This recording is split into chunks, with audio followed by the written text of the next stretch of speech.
इस मूवी की शुरुआत में दिखाया जाता है कि सुनसान सड़क पर एक गाड़ी चली जा रही है और तभी वो गाड़ी सड़क के किनारे रुक जाती है क्योंकि इस गाड़ी का टायर पंचर हो जाता है। इस गाड़ी में एक लड़की होती है जो अपने फियांसे को कॉल करती है। उसके फियांसे का नाम किमसू होता है। जब वो उससे बात कर रही होती है तो यहाँ एक स्कूल वैन आती है। तभी वहाँ पर एक आदमी आता है और इस लड़की से पूछता है क्या हुआ। ये लड़की कहती है कि मेरी गाड़ी का टायर पंचर हो गया है, लेकिन मैंने पंचर ठीक करने वालों को कॉल कर दी है, वो जल्द ही यहाँ पहुँच जाएंगे। फिर वो आदमी उससे कहता है कि यहाँ तो बर्फ पड़ रही है, इसलिए उनको आने में तो टाइम लगेगा, पहले मुझे चेक कर लेने दो। अब किमसू उसे कॉल पे कहता है कि जब तुमने एक दफा उसको बता दिया कि गाड़ी टो करने वाले अभी आ जाएंगे तो उसका क्या मकसद बनता है गाड़ी को चेक करने का। ये सब मुझे कुछ ठीक नहीं लग रहा। उसके बाद वो थोड़ी देर बात करने के बाद फोन को डिस्कनेक्ट कर देता है। अब जो आदमी टायर चेक कर रहा होता है वो उसे कहता है कि टायर तो पूरी तरीके से पंचर हो चुका है। अब लड़की उसे कहती है कि आपकी मदद का तो बहुत बहुत शुक्रिया, लेकिन जल्द ही यहाँ गाड़ी टो करने वाले आ जाएंगे। वो आदमी बहुत ध्यान से इसको देखता है और फिर अपनी गाड़ी में चला जाता है, लेकिन बहुत देर तक वो अपनी गाड़ी को स्टार्ट नहीं करता। उसकी गाड़ी वहीं पर खड़ी रहती है और गाड़ी के अंदर जो लड़की बैठी है उसे अब इस बात पे शक होता है। लेकिन इससे पहले कि वो अपनी गाड़ी स्टार्ट करती, वो आदमी इसकी गाड़ी के शीशों पर वार करता है और उसकी गाड़ी के अंदर घुस जाता है और उसको जख्मी कर देता है और यहाँ से इसको अपने साथ ले जाता है। जब उसकी आंख खुलती है तो वो किसी और जगह पर होती है। वो उस जगह मौजूद होती है जहाँ उस आदमी ने उसे कैद किया होता है। अब वो समझ जाती है कि ये आदमी ठीक नहीं है। वो उसे बताती है कि मैं प्रेग्नेंट हूँ, लेकिन इसके बावजूद वो आदमी इस पर रहम नहीं खाता और इसे बहुत बुरी तरीके से मार डालता है। कुछ दिनों के बाद पुलिस को उस लड़की की डेड बॉडी के मुख्तलिफ हिस्से मिल जाते हैं। हालांकि इस लड़की के पिता पिछले 30 सालों से खुद भी एक डिटेक्टिव हैं और उन्हें इस बात का बहुत ज्यादा दुख होता है कि 30 साल गुजर जाने के बावजूद वो अपनी बेटी को इस तरीके से बचा न सके और किमसू के पास जाके कहते हैं कि तुम मुझे माफ कर दो, क्योंकि जैसा कि आप जानते हैं किमसू उनकी बेटी का फियांसे है। वो उससे बहुत ज्यादा प्यार करता है और उनकी बेटी की मौत से बहुत बुरी तरीके से टूट चुका है। उसकी आंखों में बहुत आंसू होते हैं, लेकिन वो अपने दर्द को किसी के सामने बयान नहीं करता। वो पूरी तरह से खामोश होता है और ऐसा लगता है जैसे खामोशी एक बहुत बड़े तूफान के आने से पहले वाला सन्नाटा है। वो अपने काम से 2 हफ्ते की छुट्टी ले लेता है। दरअसल किमसू नेशनल इंटेलिजेंस सर्वे में एक एजेंट के तौर पर काम करता है। अब किमसू के साथ काम करने वाला एक एजेंट उसके पास आता है और उसको एक कैप्सूल देता है। वो उसे बताता है कि जिसके पास भी एक कैप्सूल रहेगा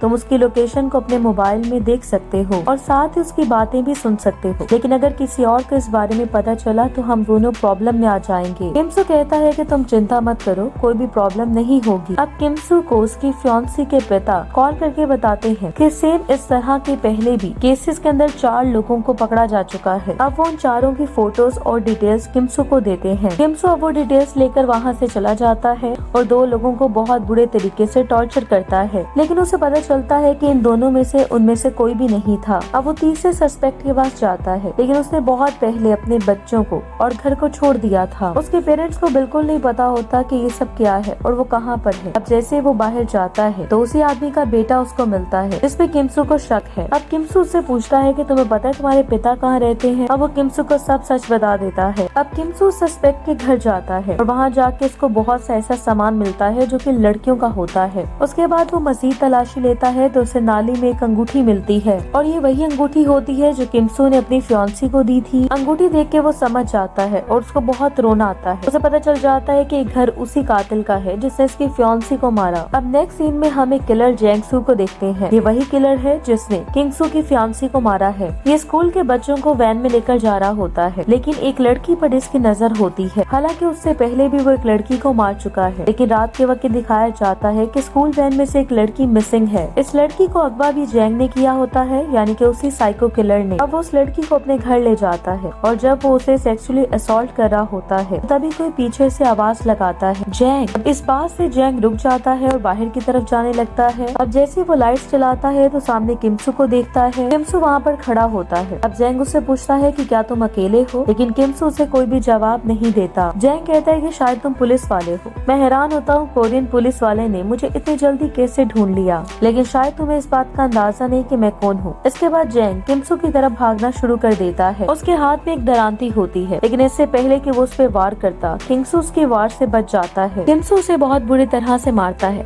हालांकि जैंग भी उस पे बहुत बुरी तरीके से हमला करता है, लेकिन किमसू बहुत फुर्तीला होता है। वो जैंग की हालत खराब कर देता है और उसका मुंह प्लास्टिक से पूरी तरीके से ढक देता है, जिससे जैंग को सांस आना बंद हो जाता है। अब किमसू उसे नहीं छोड़ा होता, लेकिन जैसे वो मरने वाला होता है तो वो उसे छोड़ देता है। सामने एक बहुत बड़ा पत्थर होता है। किमसू उस पत्थर को उठाता है और जैंग को मारने वाला होता है और फिर वो उसे छोड़ देता है। उसके बाद जो कैप्सूल होता है जिससे वो किसी भी आदमी को ट्रैक कर सकता है, अब वो उस कैप्सूल को जैंग के मुंह के अंदर डाल देता है। लेकिन ये बात उसे पता नहीं चलती क्योंकि उस वक्त वो बेहोश होता है और इस तरह किमसू एक लड़के की इज्जत और उसकी जान बचा लेता है। और जब उसे होश आता है तो वो देखता है कि उसके पास एक एनवेलप होता है जिसके अंदर बहुत सारे पैसे होते हैं। वो उसे देखकर हंसता है। उसके बाद ये यहाँ से निकल जाता है। रास्ते में उसे एक टैक्सी मिलती है जिनसे ये लिफ्ट मांगता है। टैक्सी के अंदर 2 आदमी होते हैं। वहीं दूर बैठा किमसू उसकी पूरी लोकेशन देख सकता है, दूर बैठा भी, क्योंकि उसके मोबाइल में जैंग की एक हरकत दिख रही होती है कि वो कहाँ जा रहा है, क्या बातें कर रहा है, सब पता चल जाता है क्योंकि वो उसका पीछा कर रहा होता है। अब जैंग जिस टैक्सी में होता है उसमें 2 आदमी होते हैं। अब जैंग इन दोनों को मारना शुरू कर देता है। उसके बाद वो डिग्गी खोलता है और देखता है कि डिग्गी में पहले से एक लाश मौजूद होती है, यानी कि ये दोनों भी अपराधी थे, सेम उसी की तरह, जो किसी को मारकर हाईवे से उसे फेंकने के लिए जा रहे थे। जैंग इन तीनों को वहीं रास्ते में छोड़कर वहाँ से निकल जाता है। अब जैंग चूंकि जख्मी है इसलिए वो डॉक्टर के पास जाता है। वहाँ पर उसे एक नर्स भी मिलती है। जैंग का दिल अब उस पर आ जाता है। अब जैसे वो लड़की एक आइसोलेटेड कमरे के अंदर जाती है तो जैंग वहाँ अंदर पहले से बैठा होता है और दरवाजे को बंद कर देता है और नर्स को पूरी तरह से डरा देता है। उसको कहता है कि रात में एक लड़की के साथ फन करने वाला था, तब एक आदमी ने मेरा सारा मजा खराब कर दिया और अब मैं किसी को भी अपना मजा खराब करने नहीं दूंगा। नर्स उससे रिक्वेस्ट करती है कि मुझे यहाँ से जाने दो, लेकिन जैंग एक साइको इंसान है, उसे किसी की परवाह नहीं है। लेकिन इससे पहले कि वो उसे अब्यूज करता, तभी यहाँ पर किमसू आ जाता है और उसके हाथ में सिलेंडर होता है जिससे वो उसके सर पे मार देता है। उसके बाद वो यहाँ पर जैंग को बहुत बुरी तरह से मारता है। अब जैंग जब वहाँ ऑलमोस्ट मरने वाला होता है तो नर्स वहाँ से जा रही होती है। किमसू उसे रुकने के लिए कहता है और कहता है कि तुम्हें इसकी पट्टियाँ बदलनी होंगी और वो जैंग के कान में कहता है कि ये तो अभी शुरुआत है, ये इससे बुरी तरीके से खत्म होगा। उसका पैर पूरी तरह से जख्मी हो जाता है, वो अच्छे से चल नहीं सकता, उसका हाथ भी टूटा हुआ है और उसे बिल्कुल नहीं पता कि वो उसके साथ ऐसा क्यों कर रहा है। उसे शक होता है कि उसके पास कोई ट्रांसमीटर है। वो अपना जूता चेक करता है, अपनी गाड़ी को भी चेक करता है, लेकिन उसे कुछ नहीं मिलता। अब वो अपनी गाड़ी लेके निकल पड़ता है। वो अपनी गाड़ी बदलना चाहता है क्योंकि उसे शक है कि गाड़ी में कुछ ना कुछ जरूर है और वो एक दूसरी गाड़ी को हाथ देता है, लेकिन उसमें फौजी होते हैं, लेकिन वो कुछ नहीं कर पाता। दूसरी तरफ किमसू को के फियांसे के पिता का कॉल आता है और वो कहते हैं कि तुम अब जैंग का पीछा करना बंद कर दो, तुमने उसे बहुत सजा दे ली है, अब पुलिस उसे खुद सजा देगी। वहीं दूसरी तरफ दिखाया जाता है कि जैंग अपने दोस्तों के साथ एक घर में होता है। इसमें एक लड़का और एक लड़की होते हैं, वो भी जैंग की तरह साइको होते हैं। जैंग उसे अपनी पूरी कहानी सुनाता है कि कैसे एक आदमी उसे बार बार पकड़ के टॉर्चर करता है और उसके बाद उसे छोड़ देता है। जैंग का दोस्त कहता है कि असल में वो तुम्हारा शिकार कर रहा है, तुमने जितने भी लड़कियों को मारा है ये उनमें से किसी एक का परिवार वाला है। तभी उसे याद आ जाता है कि जितनी लड़कियों को उसने मारा था उनमें से ये अंगूठी किसकी थी। अब जैंग की समझ में आ जाता है कि उसकी पिटाई क्यों हो रही है। वहीं दूसरी तरफ दिखाया जाता है कि जैंग का दोस्त जिधर होता है उस लड़की को उसने बंदी बनाया होता है। वो उस लड़की को लेके किचन में जाता है, लेकिन इससे पहले कि वो उसे मार पाता तभी वहाँ पे किमसू आ जाता है। अब वहाँ किमसू उसे बहुत बुरी तरह से मारता है, तभी वहाँ पे जैंग भी आ जाता है। अब उनके बीच लड़ाई होती है। अब यहाँ पे वो जैंग को एक बार फिर बहुत बुरी तरह से पीटता है,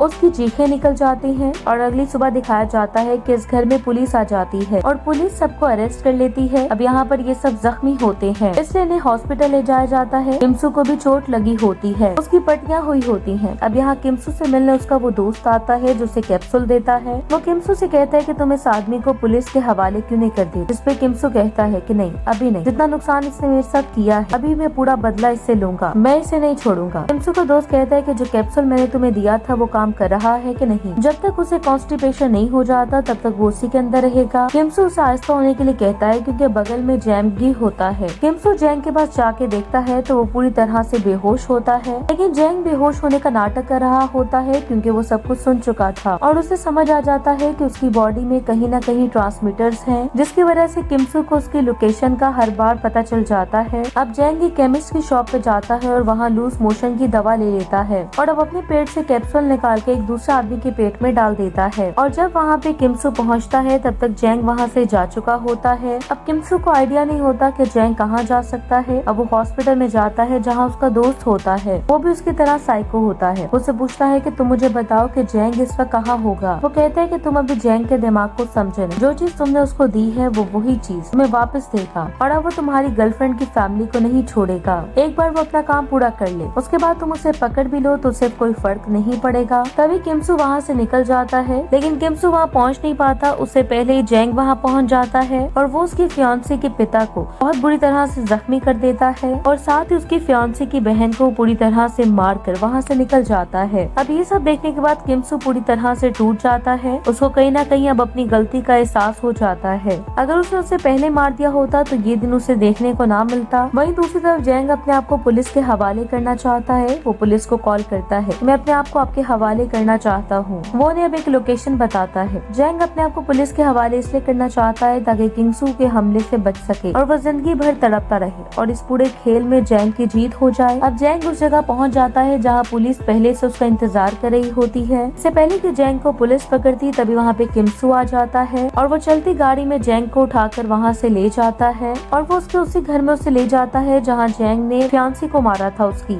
वहाँ वो उसे एक जगह पर बांध देता है जहाँ जैंग सभी को मारता था। जैंग को वो बहुत बुरी तरह से टॉर्चर करते हैं। जैंग कहता है कि मुझे मार दो, लेकिन किमसू कहता है कि मैं इस खेल को आसानी से खत्म नहीं करूंगा और अगर मैंने तुम्हें मारना होता तो मैं तुम्हें बहुत पहले मार चुका होता। मैं तुम्हें उस वक्त मारूंगा जब तुम अपनी जिंदगी का सबसे बड़ा दर्द देखोगे और जब तुम्हारी आंखों में डर होगा वही मेरा बदला होगा। जैंग कहता है कि प्लीज मुझे छोड़ दो, मुझे मत मारो, तुम पहले मुझे बहुत तड़पा चुके हो। लेकिन किमसू से कहता है कि ये लाइन तुमने बहुत सौ के मुँह से तो सुनी होगी, अब तुम इस डर को महसूस करो। किमसू जैंग से पूछता है कि क्या तुम्हें डर लग रहा है। उसके बाद वो कहने लगता है डर और डर तो मेरे अंदर है ही नहीं, ये तो तुम पहले से जानते हो और तुम सब कुछ खो चुके हो। किमसू कहता है कि मैं चाहता हूँ कि तुम्हें मरने के बाद भी दर्द का एहसास हो। उसके बाद वो दरवाजे को बंद कर देता है और उसके मुंह में एक रस्सी डाल देता है। दरअसल जहाँ उसे बांधा गया है वहाँ ऊपर एक ब्लेड है, जब वो उसे खींचेगा तो ब्लेड उसकी गर्दन तक चला जाएगा और उस रस्सी का एक सीधा दरवाजे तक बंधा होता है। ये सब करने के बाद किमसू बाहर निकल जाता है और वहाँ उसके पीछे एक टैक्सी आती है जिसमें जैंग के माता पिता और उसका बेटा होते हैं। जैंग कहता है कि मैं बच जाऊंगा और ना ही तुम मुझे मार सकते हो, मैं किसी से नहीं डरता। यहाँ किमसू एक कैप्सूल रख के चला जाता है जिससे वो जैंग की सारी बातें सुन रहा होता है और तभी जैंग देखता है कि उसका परिवार बाहर खड़ा है। अब उसका परिवार जैंग से उसे बचाने के लिए अंदर आता है।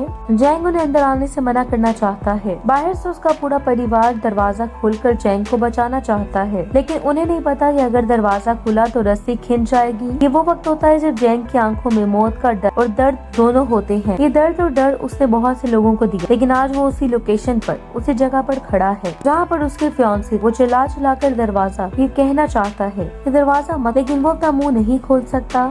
जैसे उसके माँ बाप बोल रहे होते हैं तो धीरे धीरे उसके हाथ से रस्सी छूटना शुरू हो जाती है और जैसे ही ऊपर से दरवाजा खुलता है तो ब्लेड उसकी गर्दन पे गिर जाता है। यहाँ जैंग का कैरेक्टर खत्म हो जाता है। वो उसका डर, उसका एहसास एक एक चीज सुन रहा होता है और उसके अंत के साथ किमसू की भी आंखों में आंसू आ जाते हैं। हालांकि उसने अपना बदला ले लिया, उसने उसकी आंखों में वो डर देखा और इस तरह उसने अपना सब कुछ खो दिया जैसे इस मूवी का नाम है। सेम इसी तरह जैंग ने किमसू को अपने सामने हमेशा अब एक डेविल की तरह देखा। तो इसी के साथ ये मूवी एंड हो जाती है। Thank you so much for watching.